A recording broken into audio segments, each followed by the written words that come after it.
non-stop Vikings talk. It's Purple Daily on Score North and ScoreNorth.com. Purple Daily, presented by Surly Brewing Company. And unfortunately, they're all a little bit different. This quarterback's running the ball.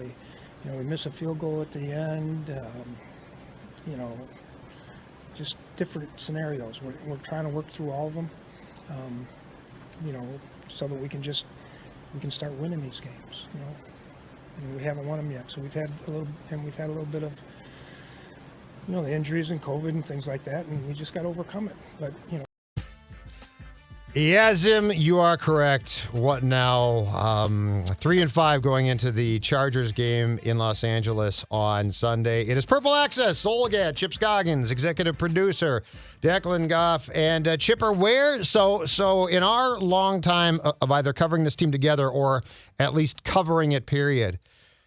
Where is 2021 starting to rank? Are we getting any closer? And I'm not going to say the magic season, Chip. Yeah. Are we getting any closer to 2016? Yes. Oh, yeah, I think for sure. And it feels like 2013 was kind of a wild season too, right? 13 was Leslie's last year. And we had some arrests in that year. We had Yes. Do we have weird injuries that year? I'm trying to think. They all kind of bleed together, but nothing. Well, I don't want to say never, right? You never say never, but so we can't put it in the 1 year that we'll go and name. No, we will not name that year, and it was not be that year. I agree. You're right. But 16, 16 was a good team that got off to a good start, and there were definite expectations, and it unraveled, and a lot of things went wrong. Feels like a lot of things have gone wrong here. Yeah, and and it went back to training camp, and it started with Rick Dennison. And I was talking to Patrick Royce about this yesterday or the other day, and he's like, I forget how he phrased it, but he's right that when a season starts to feel a certain way, it just keeps going down that path. Typically, it doesn't turn back, right? You don't have once you have a lot of weird, or at least with this organization. Yeah. Once you have a lot of weird stuff happening, and not even off the field stuff, but just the way the games have gone, right? That it's hard for it to turn around. It just becomes kind of the what the season is, just one long, strange, weird trip. And so that's what this is. I mean, it just feels like it's a weekly drama with them. On the field, off the field, the way the games have gone. It's weird, Judd, because you watch them play sometimes and you're like, okay, they're doing some good stuff here. They're, this team can win one of these, beat one of these teams they're not supposed to, and then they just don't find a way to finish. And I think that's sort of what this team's DNA is now. Yeah, I agree with that. And the thing that I guess there's a lot of things I don't get here, but I think the thing I don't get the most, and we talked about this when the move was made, and now it's been, so it was a first guess, but how you could put Klint Kubiak in charge of this offense. Yeah. And I mean, we watch this thing, Chip, and it's a mess. It's a train wreck, and there's no reason why with the personnel it should be. And I know they've scored some points. Like, that's what I got. Well, they scored points against Baltimore. What are you talking about? I don't care about the points. I care about how it looks in the execution. Yeah. And Chip, that 3rd and 9 in OT, which, by the way, if you give that ball to Baltimore, the game's done. Because your defense is fried. They're cooked. Done. Yeah. They're done. So you got 3rd and 9, and first and the second down call were bad. But you've got your chance, and Baltimore shows blitz, and that's your answer to it. Yeah, just throw something. Yeah. I cannot get past that from Kirk's standpoint, from Klint, from Zimmer, from anybody's standpoint. Well, no, and this is what it's hard to parcel out, because I think we're seeing that Klint is overmatched when it comes to adjusting to what's happening during the game. Really good putting the script together, excellent coming out, but just not being able to adjust. But it's hard to know how much this is on Cousins in terms of just his risk aversion and not wanting to take shots down the field, because we don't know the play call, what the routes and all that are. And it just feels like Cousins is so consumed with one completion percentage and not having turnovers that he'll play it safe every time. And maybe that's what Zimmer has beat into the offense. Just don't have turnovers. A punt's not a bad thing. And so they play this conservative, ultra conservative, safe way. But it's absurd, absolutely absurd that Justin Jefferson has 9 targets last 2 weeks combined. I mean, it's just, I don't know how you can justify that at all. And don't justify it by, they're playing a 2-deep shell cover, umbrella, whatever all the stuff they talk about. Please don't say that, because other teams adjust and they get the ball to their wide receivers. It's just, you just cringe when you see 3rd and 9, a 3-yard, 4-yard check down to Conklin or CJ Ham. It's like, I don't know what they think that's going to accomplish. It's baffling, Judd. Let's dissect that, because we try and have these conversations about play calling and execution as if it's on one person and can be like, just fix it. But here's the reality. First of all, Kirk has the physical talents to be a good quarterback, and he's shown it. He definitely has them. But he's the Tin Man. He's got no brain. And so he needs to be led by the hand, especially when there's pressure, by an OC who knows what he is doing, which is where Kubiak, the decision to hire him and to stick with him, which Zimmer's actively sabotaging himself. So on that 3rd and 9, Chipper, Baltimore, which loves to blitz, shows blitz. So, but they show it. Like, they're not disguising much. Everybody comes up, and so Kirk is looking at that. Kirk's inability to slide the protection at that point in his career is very troublesome, but you're not surprised by it. And that's why you have to have an OC who's given Kirk the answer to the test. Kirk needs an open book test. And so when Kirk sees that, it's quite clear Kirk panics. When Kubiak up in the press box or the coach's booth sees that, it's quite clear he panics too. So who's the person to calm things? Who's the veteran who can say, call timeout? We're going to call timeout. Or we're going to do like that. They had a timeout left. And I know that it was their last one, but that's your final offensive play. That's the play. Yeah, so you got to use that timeout. Yeah. So if you say, which is inexcusable, but if you say, we don't know what to do, it's going to be a blitz. You got to burn that timeout. So what are you doing? Like, what's everybody doing? Well, and I saw Sage Rosenfels after the game. That play came up, and he said, "You know what? I think he said they had enough block. I didn't want to paraphrase. Yes, he did. It right, but he said basically they have enough blockers, and it's a pretty easy adjustment that you can make. Yeah, correct. And so, I mean, this is Sage saying. I mean, it's a quarterback who played the position. If he's saying it's a pretty easy adjustment, I'm taking his word for it, right? I mean, to us it might be complicated. Sage seemed like it was pretty routine. So I don't know where the disconnect there is. And then Kirk said after the game that, they had just longer developing routes and not anything, a quick route, hot route for a blitz, which is that him not audibling or not checking into something where you have that? Is that not Kubiak not recognizing, hey, here's their tendencies. They're a high blitzing team. They're going to blitz in this situation. They're showing it. Let's make sure we have somebody who can get the ball out of hands quick.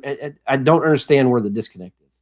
So when we covered the beat with Brad, who was a very obstinate guy, like you couldn't change his play calls. He'd get pissed off. When we were on the beat, I think we both talked to Bevel at times and the quarterbacks at times about what the freedoms were. And I think that we were both essentially told, and this is where it gets confusing, I think, to people now. Audibles are unusual. Like, unless you're Brady or Rodgers or a very established, smart quarterback, very few quarterbacks are given the freedom to change a play completely. But everybody has checks. Everybody can slide protections. Like, that's not new, and Mac Jones can probably slide protections. So I think the difference here with Kirk is, yes, Kirk shoulders a lot of the blame. And it's quite clear from what Mike is saying, and I think in this case, Zimmer's not lying. I think he's being truthful, Chip. Zimmer is alluding to the fact that Kirk has freedoms, but isn't going into great detail, because I think to go into great detail would have to be to sell Kirk out completely. Yeah. But this is Zimmer's fault, because this is why Kubiak can't be his guy. Yeah, and the whole fundamental flaw with this entire situation was, go back to the end of last year, end of the year press conference, and all throughout spring and everything. What did Zimmer say? Our offense is good. We're fine. We just got to repeat that. Look, we were top 10 in offense, and so it's almost like he had no concerns whatsoever. Like he could just plug in Klint Kubiak because he's Gary's son, and it's the same offense essentially, right? There might be a couple wrinkles, but essentially the same offense, and they'll just keep on chugging along, and the defense will get fixed. And here we go. Well, you didn't factor in that, hey, he's a first-time play caller who might not be able to do the job. Right. And so that's where the whole fundamental problem is you have a young coach who's never done this, is learning on the job in a year where they have zero margin for error in terms of their job security. And so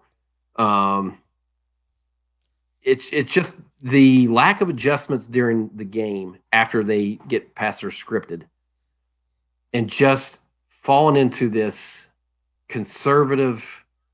I've seen the stat a lot this week where they're top, I think, 3 or 4 in second and long run plays. I mean, it's just, I don't know how do they go through their self scout, which they said they do, and they look for tendencies. And surely that came up, right? Hey, on second long, we're running the ball too much. We're not being successful. But then stick with it. They're not. How many times do they have to keep going down this road to realize it's not working? You're not successful for a reason, and then just to not adjust to that. It's and I don't know if that's Zimmer just overconfident in his defense, that the defense will save the day at the end of the games, and they're not, because they've been very bad in 2-minute situations. The defense, they've given up scores. It's just, it feels archaic the way they're playing. It doesn't feel like they're giving themselves even close to the best chance of being successful. And how do you do a self-scout? And by the way, if Zim is telling the truth, they did 2. They did 1 the week before the bye, before they played Carolina, and then during the bye, you obviously do a self-scout. How do you do essentially 2 offensive self-scouts and leave play action stripped out? Because they have dropped, I think the stat that Phil found, that they were, I believe, 8th in 2020 in play action plays. They were going into the game last week against Baltimore, 29th. And I saw a great stat tweeted this week. The Vikings actually had a lot of success with Cousins in a hurry-up, no huddle last season, and they're barely doing it now. So how do you not self-scout that and say, hey, you know what, these 2 things, because Kirk is, nothing Kirk does is shocking. Like Kirk is Kirk. He is a robotic, I can do this well, I can do that well. Why would you ever go away? He's not going to change. Why would you go away from what he's good at? But what he's good at is what you have to emphasize. Yeah, well, the play action we talked about last week, it's just mind-boggling, because especially with the running game you have, but like a hurry up is a good idea too. Yeah. When things aren't working, third quarter, come out, hurry up. Well, the thing that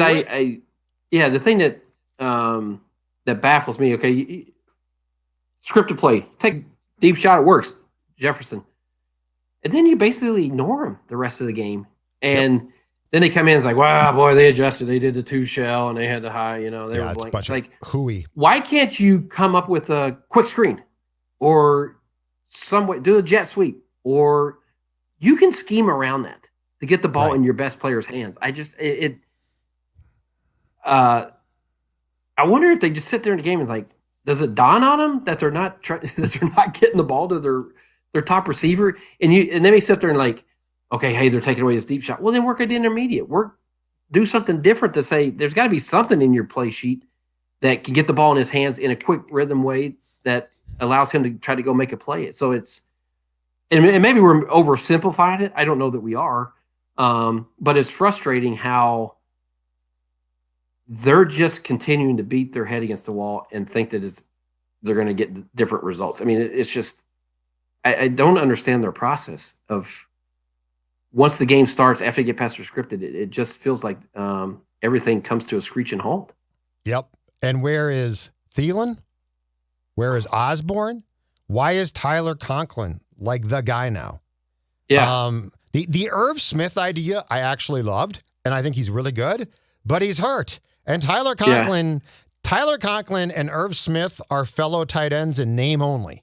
Yeah. They're Conklin's far okay. away. Yeah, he's fine. Okay. But I mean, he's not not Irv Smith. your and he's not your primary target. And okay, as I keep saying, let's say for the sake of this discussion, Justin Jefferson is taken away. Oh man, we can't find him. He is covered so well.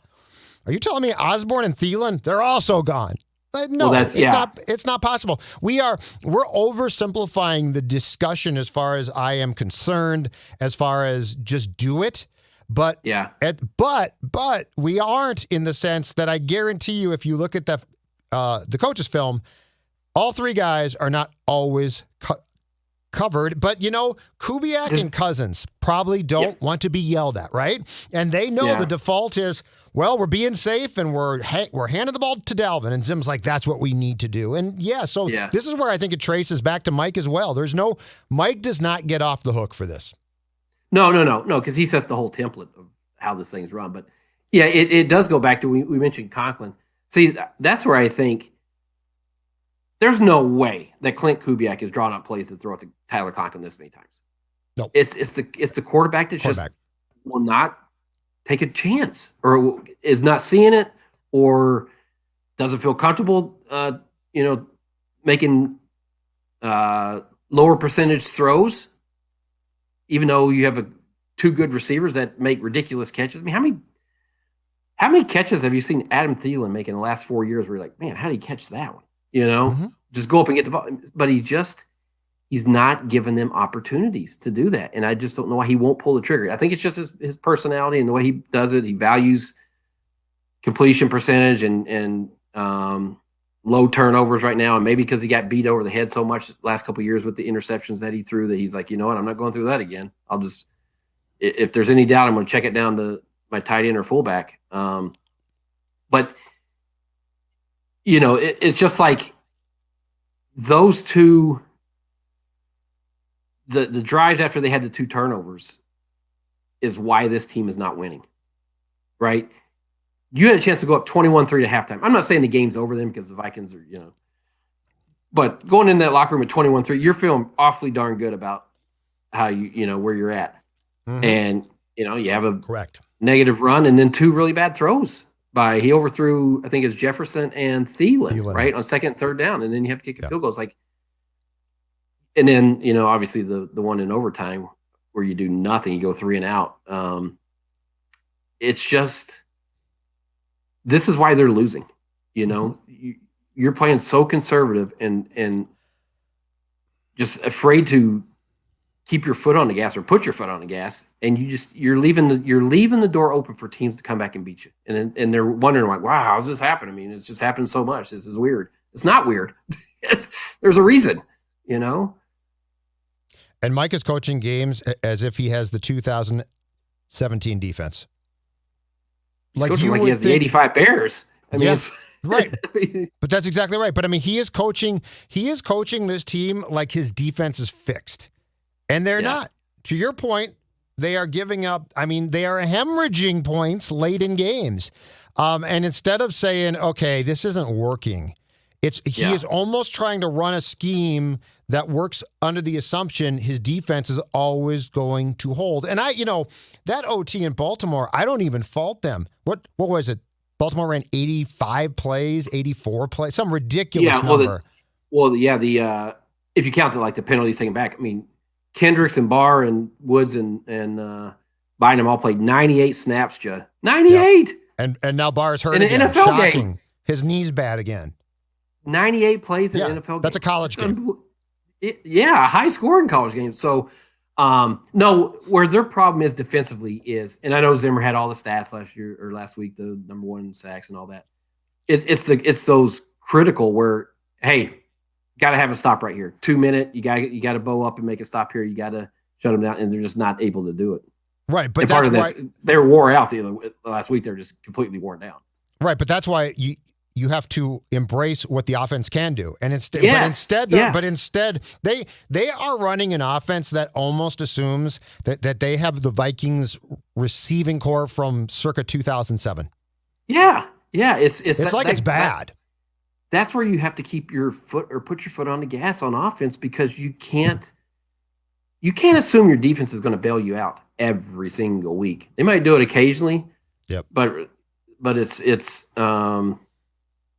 the approach is,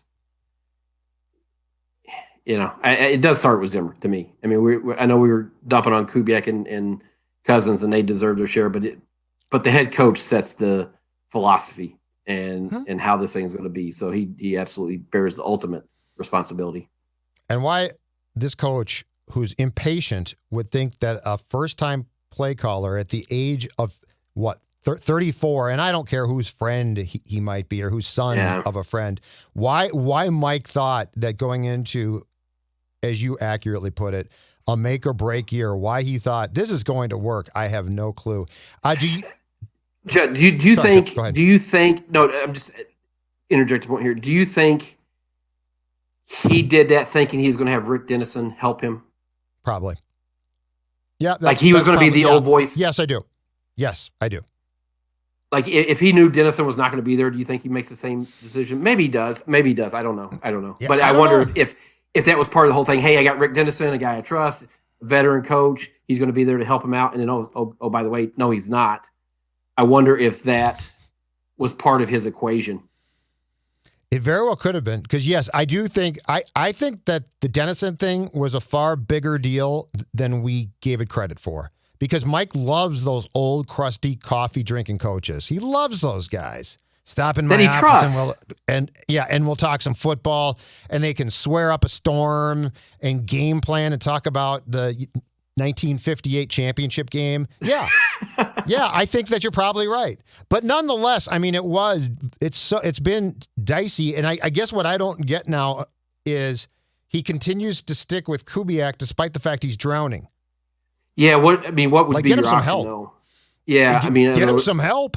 Get him some help. Allow, do something. Like you have a quarterback who is risk adverse. You have an OC who is calling plays scared. And I would love to know who is actually involved in the scripting of plays. I don't think it's Klint. I think he's involved, but I don't think he sits down. It's got to be the whole staff. I think it's the right. Staff, right. But somebody's doing a good job there. Like who's doing a good job? I'd like to know that. Well, yeah, I mean, it's. I would imagine it's all the entire staff. Like, hey, here's because throughout the week I did a story years ago about putting together a game plan, and like I remember George Stewart, who was the wide receiver coach, like his day was like third and long or third and short. Like he installed those, and everybody had a certain I'm just breakdown. saying. And so, but I think it's probably the entire staff, but it's like, okay, once you get past the script, it's like, oh bleep, now we have to adjust and react, and you can't have a staff meeting every play, to say, what should we do? No, but if there's somebody who's especially good, I don't know. I'd like to involve them more in what we're seeing here than just, hey, Klint, it's your turn now. Play 16, baby. What you got? I don't know, guys. Yeah. That's my problem. I'm not sure. Yeah. Sorry, Chip. Yeah, I don't know who that would be. Like, if I don't think he's going to make a change. Mid-season, you're kind of stuck with what you're at, because I just don't know if there's another coach. Anybody you have on there, I don't know. Is there another coach on that staff that's called plays? So you'd be right back to the beginning. Starting I'm over. not sure. So it's a mess, though, Judd. I mean, I didn't see where they were. I checked last week and they were 18th in scoring. Going into the Baltimore game, I believe. There's no way in offense with a veteran quarterback making $33 million, Dalvin Cook, Justin Jefferson, and Adam Thielen should be 18th in the league in scoring. I'm sorry. No, but they assumed that they were fine. You're right. They Yeah. said we were 11th. We'll probably be top 10. It's going to be great. And we all said, are you sure about that one? But Mike is coaching like they are top 10. Mike is coaching like our defense will save us.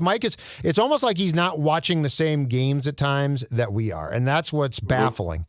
Dalvin Cook. So the disturbing suit came out this week, a former girlfriend. And to be clear, it's a civil suit. So he is in no immediate trouble because the alleged incident, and something did take place, was a year ago now, but he's not going to be suspended right now. What is your take on this and the fact that he's going to play, but this is also just another thing in the pile of potential distractions and things that have taken place this season? Yeah, I wrote a column about this for today, Jed. I didn't like the way it was handled by Cook's side in terms of they knew the Star Tribune, my paper, had interviewed. I think they knew we interviewed the woman, but they knew we were writing a story, and they knew we had the lawsuit. So they went to the big media outlets and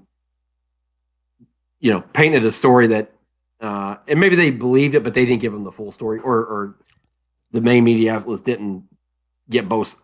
They didn't get both sides. So when it came out that Dalvin was a victim of domestic abuse and extortion, it made it seem like something that there wasn't two sides to this, and there was. I didn't like that at all. But it is interesting that Dalvin, and he came out yesterday and talked, he's been so forceful in his innocence. And he came out, the first thing he said yesterday, I just want you to know that I'm the victim here and the facts are going to come out. So it's the two versions couldn't be any more. One saying they're one side saying he's the victim, she's saying she's the victim. So we don't know. I mean, obviously none of us know. My guess is, I don't know this is going to rise to a criminal thing. I don't know if the police are going to get involved, if it just gets settled somehow, whether either out of court or through a jury, whatever. But it's just, it goes back to our original point where there's always something happening. Yes. This year, it's just another thing that they've had to deal with. And now it sounds like you had a pretty serious COVID situation with Dakota Dozier that having to be hospitalized with pneumonia, and that's scary. And I haven't seen today because Zimmer said yesterday that there were 29 close contacts that had to be tested because they had close contact including with him. Including him. We haven't seen the results, but I guess I would be surprised if they go 29-0 on that. There might be another, have 29. Are they going to have 29 negatives out there? So I wouldn't be surprised if there's more, just because, how we've seen it. So it's, there's just a lot of distractions and issues that they're having to deal with on top of losing and trying to figure out how to win games. And it's, I said it last week that the stress level inside that building must be high. I can't imagine what it's like in there right now with all these, close losses, and now the Dalvin situation and the COVID situation. It's just a bad time for him right now. Right.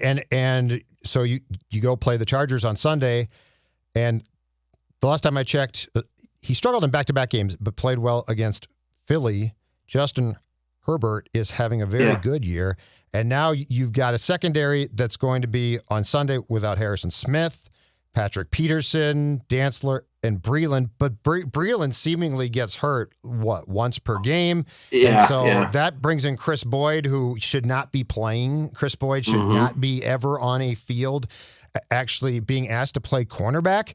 And so, it does feel like there's a lot of obstacles and distractions, but it also feels like the Vikings are doing very little to put themselves in a position to ultimately succeed. They are at times, but the frustration has to be what you talked about, which is the fourth quarter. You fall apart. And yes, that comes from some unfortunate luck, but more to me comes from coaching. It comes from coaching and the fact that you have an opportunity, in Baltimore. Put the dagger in. You don't do it. Well, and that's the thing. It's like, go back to that point where they could have gone up 21-3. It's like that first half, Lamar Jackson was not good. No. I mean, his passing was off. He was erratic. And so you're getting a day where he's not at his best. You have a chance to go up 21-3. Doubt seeps in. Again, it doesn't guarantee you're going to win, but the percentage, if you're up 21-3, I got to imagine what do they call that thing? The win projection percentage that we always index. Win percentage. All the kids love it, Chip. Get with the times. I can't stand it. I'm hip. But I'm guessing it would. I'm guessing it would be pretty high if you're winning 21. I'm not as hip as you. I know. You're not as hip as me. I'm much more hipper. That's right. So I can dance. But they won't take it. They won't seize those moments. And so yes. And I don't think it's because of talent. I don't think it's because I agree with you. We're just not good enough. It's they just won't do it. And how do you not I don't know. So when Cam Bynum picks off Cam Bynum, who now has one more pick than Harrison Smith, playing the same position, how do you get the ball at the 16 and it never goes in the end zone? Because that's how you're going to score that touchdown. Yes. How does the ball not end up in the Kirk? You can make this throw. I don't want to. Too bad. You can make this throw. Right? Yeah. It's and I have to imagine because of the manner in which they're losing, and those players have to be thinking like, what are we doing here? What? I think yes. If you're Justin Jefferson and Adam Thielen, you think you're not thinking that like we're this close to winning without us really being an integral part. Yeah. At what point do they start voicing their loud and I got a feeling Thielen has he was for him he was fairly frontal after the home loss a couple weeks ago to Dallas. I have a feeling that Thielen has not held back privately. Now I would argue that with his experience, I would tell him, hey, look, I'm going to talk about this. This is ridiculous. If you cannot get your act together, the last resort that I have is to say what you just said. And I think it was on Monday, Thielen did come out and he said, I'm sick of the fact because we have the players. He said, we have this, we have that. And his only nod to the coaches is they're working hard. So that to me is him saying this is not a talent problem, which I agree with. Offensively, this is not a talent problem. Cook is playing. Thielen is playing. Jefferson, Osborne, Kirk's your quarterback. You've just plugged in a left tackle who's seemingly solid. Yeah. O'Neal is solid. So Irv Smith being out hurts, but you have plenty of talent to distribute. That's one guy. Yeah. No, amen, Chip. Amen. And every team has lost one guy, right? Of course. It's not like Irv Smith was your best player. So, but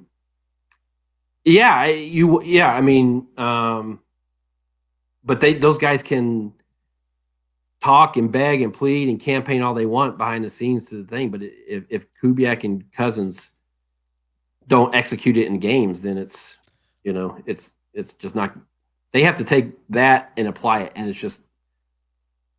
I don't know if it's 50-50, but the last couple of weeks, to me at least, after Kirk played so well, it feels like he's reverted to bad habits in terms of being ultra safe and not throwing it past the sticks. And maybe it's just more glaring because they've lost these games kind of in frustrating fashion and not gotten the ball to their playmakers.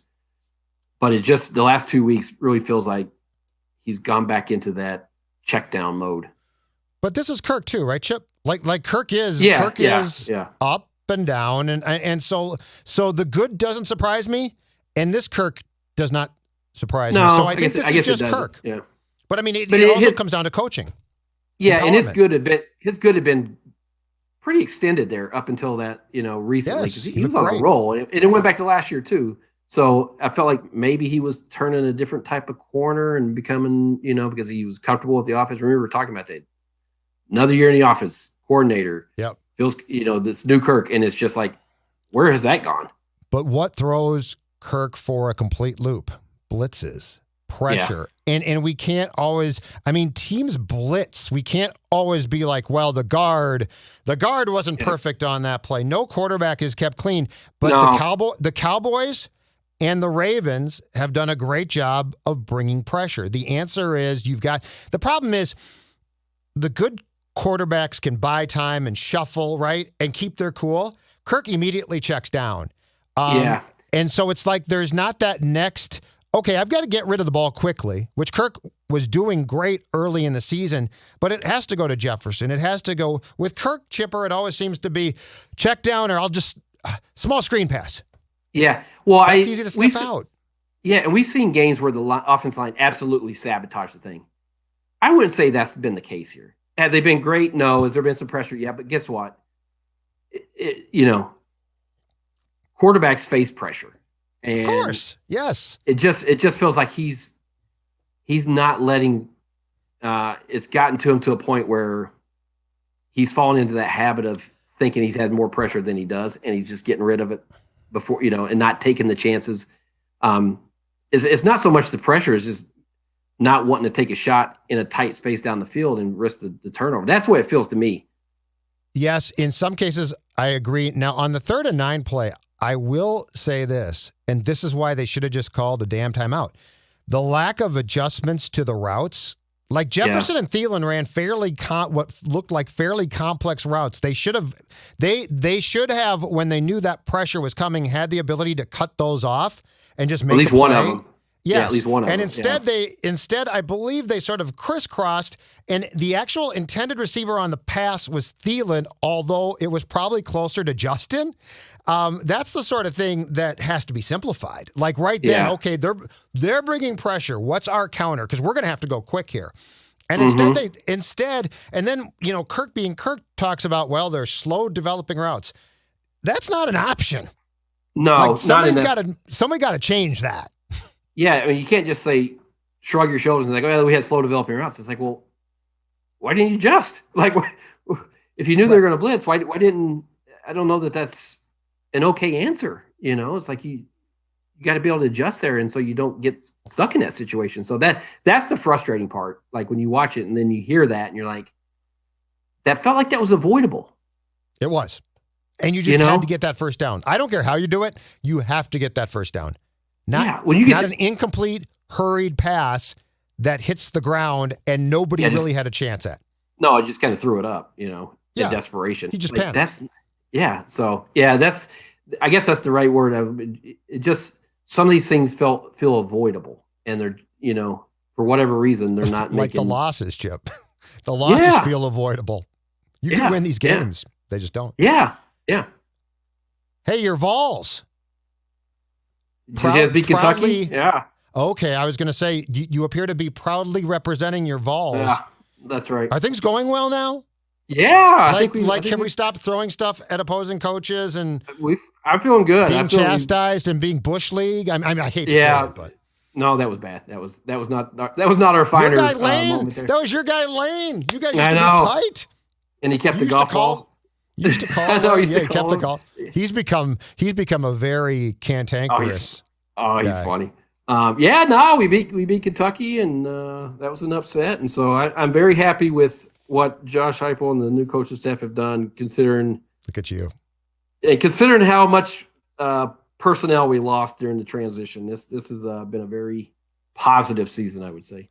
You know what? Lane seems surly.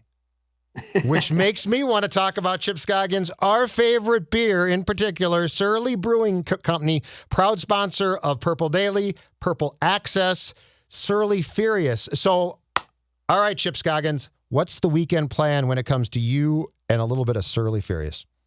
Well, I am leaving tomorrow to go cover the Gophers at Iowa game. I don't think they're going to have Surly Furious in Iowa City. But I can tell you Sunday when I get home, there will be Surly Furious in the refrigerator at the Scoggins household. Popping that? Oh, me too. Me too. I'm locked and loaded. Thank you, Chip. We'll talk to you. Enjoy the college football game, and we'll talk to you next Thursday, okay? See you later. Bye. All right. Purple Access, as I said, sponsored by our friends at Surly Brewing, and also TCL. Enjoy more with TCL TVs, making sports far more enjoyable, especially when you have a Surly Furious in your hand. Talk to you later.